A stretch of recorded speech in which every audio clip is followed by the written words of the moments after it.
Sixth class social chapter 3 రెండవ భాగము కృష్ణా డెల్టాలోని ఒక గ్రామమే పెనమకూరు కృష్ణా డెల్టాలో ఒక గ్రామం పెనమకూరు. మేము కృష్ణా డెల్టాలోని ఒక గ్రామాన్ని చూడడానికి విజయవాడ నుంచి బయలుదేరి ఉయ్యూరు పట్టణం చేరుకున్నాం. మేము ప్రయాణించిన ప్రాంతం అంతా సమతలంగా ఉంది. ఎక్కడ పర్వతాలు కానీ వాళ్ళు కానీ కనిపించలేదు.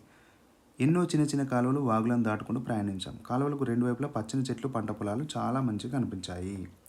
ఇక్కడ బందరు కాలువ మేము ఉయ్యూరు నుంచి 3 కిలోమీటర్లు ప్రయాణించిన తర్వాత బందరు కాలువను దాటి పెనమకూరు గ్రామాన్ని చేరుకున్నాము. విజయవాడలోని కృష్ణానది మీద ఉన్న ప్రకాశం బ్యారేజీ నుంచి బందరు కాలువ ప్రవహిస్తుంది.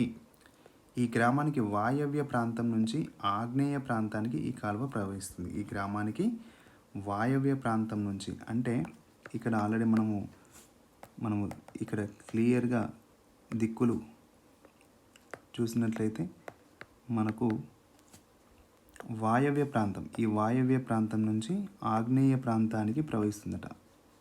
వాయవ్య ప్రాంతం నుంచి ఆగ్నేయ ప్రాంతానికి ప్రవహిస్తుంది. ఈ గ్రామంలో పంట భూములు చిన్న చిన్న కాలువల ద్వారా బందరు కాలువ నీళ్లను పంపిణీ చేస్తారు. పెనుమకూరు గ్రామం బందరు కాలువకు కృష్ణా నదికి కొన్ని కిలోమీటర్ల దూరంలో గ్రామానికి పశ్చిమాన ప్రవహించే మధ్యన ఉంది.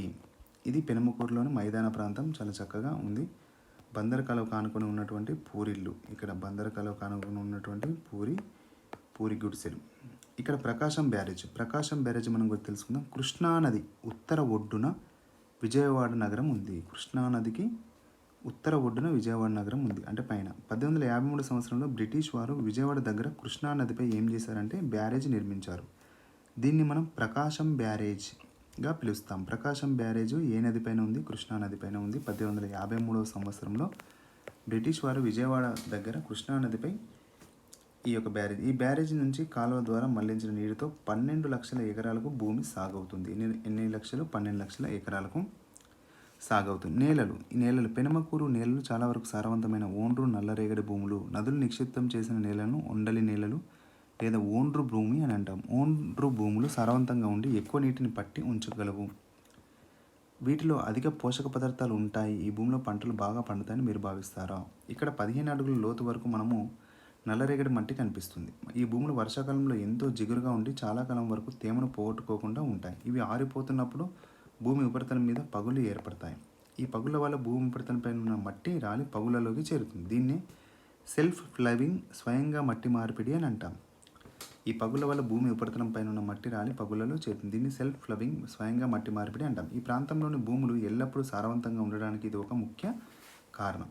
నదికి దగ్గరగా దక్షిణ భాగంలో ఉన్న గ్రామంలోని కొన్ని ప్రాంతాల్లో ఇసుక భూములు ఉన్నాయి. ఈ ప్రాంతంలో ఎక్కువ భాగం భూమిని సారవంతమైనది కావడం వల్ల నీరు సమృద్ధిగా లభిస్తే సంవత్సరానికి 2-3 పంటలు పండించవచ్చు. మృత్తికల్లో తేమ, ఇదంతా మనం చూద్దాం. వర్షపాతం, సాగునీరు. ఈ ప్రాంతంలో జూన్ నుండి అక్టోబరు నైరుతి ఋతుపవనాలలో ఎక్కువ వర్షపాతం నమోదవుతుంది. జూన్ నుండి అక్టోబర్ వరకు. నవంబర్ నుంచి మే నెల వరకు స్వల్ప వర్షపాతం కురుస్తుంది. అనుకూలంగా ఉండే ఉష్ణోగ్రత వల్ల సంవత్సరం పొడవునా పంటలు పండించవచ్చు. అక్టోబర్ తర్వాత వర్షాలు లేనందున పంటలకు కావలసిన నీరు కాలువలు, చెరువులు, బావి లేదా బోరుబావుల ద్వారా నీటిని ఉపయోగిస్తారు. గ్రామానికి తూర్పు వైపున కాలువల దగ్గరగా ఉన్న పల్ల భూములు సులభంగా కాలువల నీటితో సాగు చేస్తున్నారు. పశ్చిమాన, ఉత్తరం వైపున ఉన్న భూములు చాలా మెరకగా ఉండి కాలువల ద్వారా సాగునీరు అందించడానికి అనుకూలంగా లేవు. ఇలాంటి ప్రాంతాల్లో రైతులు బోరుబావుల ద్వారా ఉపయోగిస్తున్నారు. ఇక్కడ పెనుమకూరు గ్రామం అనేది మనం కంపల్సరీ గమనించినట్లయితే ఇది కాలువ, తోటలు, ఇక్కడ ఉన్నటువంటి తోటలు, ఇక్కడ ఇండ్లు, ఇది గుడిసె, ఇవన్నీ గుడిసెలు. అంటే ఈ యొక్క బందరు కాలువ చుట్టూ పక్కన గుడిసెలు ఉన్నాయి. ఇక్కడ ఉయ్యూరు మండలం, చెరువు, పొలాలు, పౌల్ట్రీ, రోడ్లు, ఇవన్నీ కూడా మనము గమనించినట్లయితే ఇది ఉత్తర ప్రాంతంలో ఉంది. కాబట్టి ఇది బందరు కాలువ ఈ యొక్క గ్రామం నుండి వెళ్తూ ఉంది. పెనుమకూరు గ్రామం కృష్ణా నదికి దగ్గరగా ఉండడం వల్ల 15-25 అడుగుల లోతు వరకు తవ్వగానే నీరు వస్తుంది. అందువల్ల ఇక్కడ బోరు బావి తవ్వడానికి తక్కువ ఖర్చు అవుతుంది. ఈ ప్రాంతం అంతటా విద్యుద్దీకరణ జరిగి ఉండడం వల్ల చాలా బోరుబావులు నీట మునిగి ఉండే మోటార్లతో పనిచేస్తాయి. బోరుబావి కింద సాగు చేయబడిన వరి మరియు చెరుకు పంట పొలాలు. ఈ మధ్యకాలంలో కాలువలు నీటి ద్వారా సాగు చేయలేని మట్ట భూములను బోరుబావుల ద్వారా భూగర్భ జలాలకు అధికంగా ఉపయోగిస్తున్నారు. మరి తుఫాన్లు, వరదలు. ఈ యొక్క కృష్ణానదికి ఆంధ్రప్రదేశ్ రాష్ట్రంలో తరచూ వరదలు వచ్చే జిల్లాలో కృష్ణా జిల్లా ఒకటి. నది పరివాహక ప్రాంతాల్లో బాగా వర్షాలు పడ్డప్పుడు వరదలు వస్తాయి. వరద నీటి వల్ల పెద్ద ఆనకట్టల ద్వారా పూర్తి స్థాయిలో నిండిపోయినప్పుడు ఆ నీరు దిగువకు విడుదల చేస్తారు. దీని ఫలితంగా ఆనకట్టల దిగువ ఉన్న లోతట్టు గ్రామాలకు వరద నీరు వస్తుంది. వరద నీరు ఎంతో వినాశకారి, ఉత్పత్తిని పెంచే దిశగా కూడా ఉంటుంది. తుఫాన్ల వల్ల కూడా ఎక్కువ వర్షాలు పడి నదికి వరదలు వస్తాయి. తుఫాన్ల కారణంగా బలమైన గాలుల వల్ల పెద్ద పెద్ద చెట్లు, ఇండ్లు ధ్వంసమై నీటిలోనికి కొట్టుకొనిపోతాయి. పెనమకూరు గ్రామం లోతట్టు ప్రాంతాల్లో లేకపోవడం వల్ల వరద తీవ్రతను గురయ్యే అవకాశం తక్కువ. 1997, 2006, 2009 సంవత్సరాలు కృష్ణానదికి భయంకరమైన వరదలు వచ్చి ఈ గ్రామానికి నష్టం కలగలేదు. 1997, 2006, 2009 గ్రామానికి నష్టం కలగలేదు. ఆంధ్రప్రదేశ్లోని కోస్తా తీర మైదానంలో ప్రత్యేకించి కృష్ణా జిల్లాలో వరిని విస్తారంగా పండిస్తారు. ముఖ్యంగా పల్ల భూములలో వరి నాటుతారు. ఋతుపవన ప్రారంభంలో సాల్వా పంటకు వరి నారు పోస్తారు. తర్వాత అంటే జూన్, జూలై మాసాలు దాని పొలాల్లో నాటుతారు. దీన్ని సాల్వా పంట అని అంటారు. సాల్వా పంట అంటారు. ఇక్కడ వరి పంటలో బాగా దిగుబడి ఇచ్చే MTU 2716, స్వర్ణ, BPT లాంటి రకాలు పండిస్తారు. ఈ పంట అక్టోబర్, నవంబర్ నెలలో కోతకు వస్తుంది. ముఖ్యమైన వ్యవసాయ సంబంధమైన పనులను అంటే పసుపు, చెరుకు, అరటి తోటలు, నూర్పిడి, రవాణా కోసం ట్రాక్టర్లను ఉపయోగిస్తారు. వరి నాట్లు ముఖ్యంగా మహిళలు చేయగా వరి కోతను పురుషులు, మహిళలు కలిసి చేస్తారు. డిసెంబర్ నెల నుండి వేసే శీతాకాలం పంటను దాల్వా అంటాం. ఇది వరి లేదా పప్పు ధాన్యాలైనా కావచ్చు. గత కొంతకాలంగా ఇక్కడ రైతులు వరి పంటను బదులు చెరుకును పండిస్తున్నారు. ఫిబ్రవరి లేదా మార్చి నెల సాగు చేస్తే 9 నెలల నుండి సంవత్సరం కాల పరిమితి అనంతరం పంట చేతికి వస్తుంది. చెరుకును నరికిన తర్వాత రెండో పంటగా పండించవచ్చు. చెరుకు పంటకు సంవత్సర కాలం అంతా పని ఉంటుంది. ఈ పని ముఖ్యంగా మగవారు చేస్తారు. ప్రస్తుతం ఇక్కడి గ్రామస్తులు మెట్ట భూముల్లో పసుపు, కందం, అరటి వంటి పంటలను పండిస్తున్నారు. ఈ పంటలు వర్షాకాల ప్రారంభంలో నాటితే ఫిబ్రవరి, మార్చి నెలలో కోతకు వస్తాయి. పసుపు, కంద, అరటి వంటి పంటలు వాణిజ్యపరంగా మార్కెట్లో అమ్మడానికి పండిస్తారు. వాటిని గ్రామంలో వినియోగించరు. పెనుమకూరు గ్రామంలో రైతులు ఇంతకు పూర్వం కందులు, పెసలు, చిరుధాన్యాలు లాంటి పంటలను మెట్ట భూమిలో పండించేవారు. ఈ పంటకు నీరు అంతగా అవసరం లేదు. కానీ ప్రస్తుత కాలంలో ఈ గ్రామంలో ఏముందంటే పంటకు బదులు చెరుకు, కూరగాయలు పండిస్తున్నారు. వీటికి నీటిపారుదల అవసరం. అలాగే కూరగాయలు. ఈ గ్రామంలో మెట్ట భూమి లేదా గరువు అంటే ఇసుక కలిసిన భూమి కూరగాయల సాగుకు ఎంతో అనుకూలమైంది. పల్ల భూమిలో రెండవ పంటకు కాలువల ద్వారా నీరు సమృద్ధిగా రానప్పుడు ఇక్కడ రైతులు వరి పంటకు బదులుగా కూరగాయలు సాగు చేస్తారు. సాధారణంగా వంకాయ, బెండకాయ, దొండకాయ, బీరకాయ, క్యాబేజీ లాంటి పంటలు పండించి దగ్గరలోని ఉయ్యూరు రైతు బజార్లు విక్రయిస్తారు. వేసవికాలంలో కొంతమంది వ్యవసాయదారులు వాళ్ళ భూమిలో సారాన్ని పెంచడానికి జిలుగా, పిల్లి పెసర లాంటివి వేస్తారు. ఈ చిక్కుడు జాతికి చెందిన పంట భూమిలో నత్రజని శాతం పెరుగుతుంది.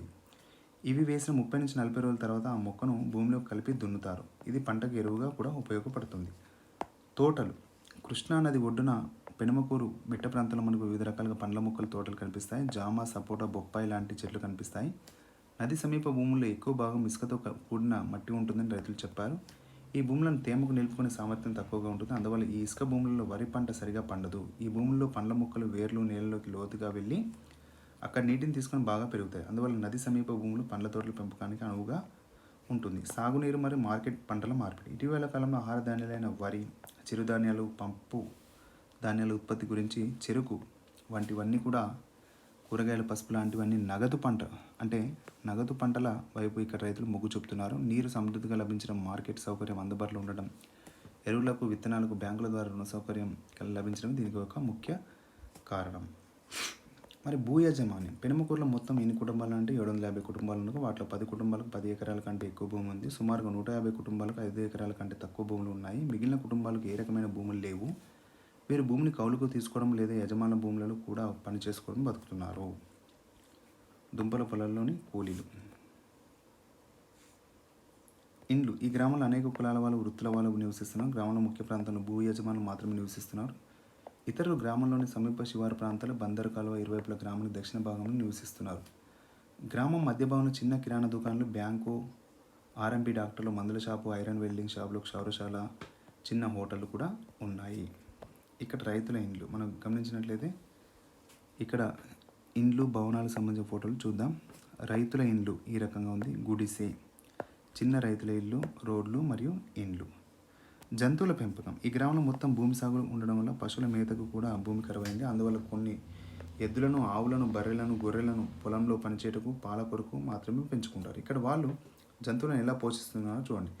బుట్టలు అల్లడం, పందుల పెంపకం, చేపలు పట్టడం. బందరు కాలువకు రెండు వైపులా బుట్టలల్లే 20-30 కుటుంబాల వాళ్ళు నివసిస్తున్నారు. వీరు వేరే గ్రామం నుంచి పనుల నిమిత్తం ఇక్కడికి వలస వస్తారు. వీరి ప్రధాన వృత్తి బుట్టల ఎలుకలను పట్టడం, పందులను పెంచడం. జగన్నాథ నాంచారయ్య ఇక్కడికి 30 సంవత్సరాల క్రితం వచ్చి స్థిరపడ్డారు. ఇతను కాలువలకు రెండు వైపులా పెరిగే ఈత ఆకులను సేకరించి బుట్టలు అల్లుతాడు. ఇతని భార్య ఒక రోజుకు 5-6 బుట్టలు అల్లి పక్కన గ్రామంలో విక్రయిస్తారు. ఇతని పొరుగున ఉన్న కట్టా శివయ్య అనే వ్యక్తి కాలువలో బుట్ట వల సాయంతో చేపలు పట్టి పక్క గ్రామంలో అమ్ముతాడు. ఇతను కూడా కోళ్ళ పెంపకం. అలాగే ఇక్కడ కూడా కోళ్ళ పెంపకం. ఈ గ్రామంలో పూర్తిగా ఆధునీకరించే కోళ్ళ ఫారం ఉంది. నీటిని నిప్పల్స్ ద్వారా ఆహారాన్ని కన్వేయర్ బెల్ట్ ద్వారా అందిస్తారు. ఈ ఫారంలో 80,000 కోళ్ళు ఉంటాయి. ఇవి రోజుకు 50,000 కోడిగుడ్లు పెడతాయి.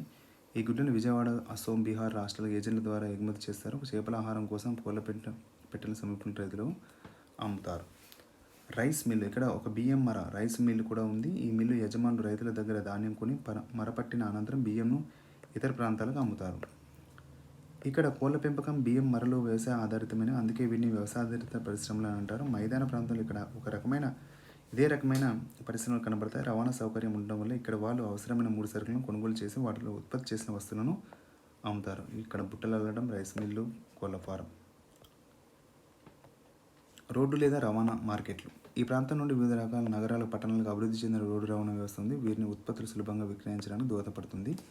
ఇక్కడ రైతులు చెరుకు పంటను ఉయ్యూరులోని పంచదార మిల్లుకు సరఫరా చేస్తారు. వీరు పండించిన కూరగాయలను, అరటి పండ్లను ఉయ్యూరు, విజయవాడలోని రైతు బజార్లకు సరఫరా చేస్తారు. వరి ధాన్యాన్ని పంట భూములను మధ్యవర్తుల ద్వారా విక్రయిస్తారు. కూలీల లభ్యత. ఈ గ్రామంలో ఉన్న వాళ్ళలో ఎక్కువ మందికి ఇక్కడే పని లభిస్తుంది. కొంతమంది వ్యవసాయ కూలీలు చుట్టుపక్కల గ్రామాల నుంచి కూడా వస్తుంటారు. 10వ తరగతి లేదా ఆ పైన చదువుకునే యువకులు ఆటో డ్రైవర్లుగా, మెకానిక్లుగా, ఎలక్ట్రీషియన్గా పనిచేస్తున్నారు. ఇక్కడ రైతు బజార్ల కూరగాయల పన్ను తిప్పిన కీలక పదాలు కొండలు, పీఠభూమి, మైదానం, తీరం, తుఫాను, వరద. ఇవన్నీ కూడా మనకు ఈ యొక్క చాప్టర్లోని. ధన్యవాదాలు.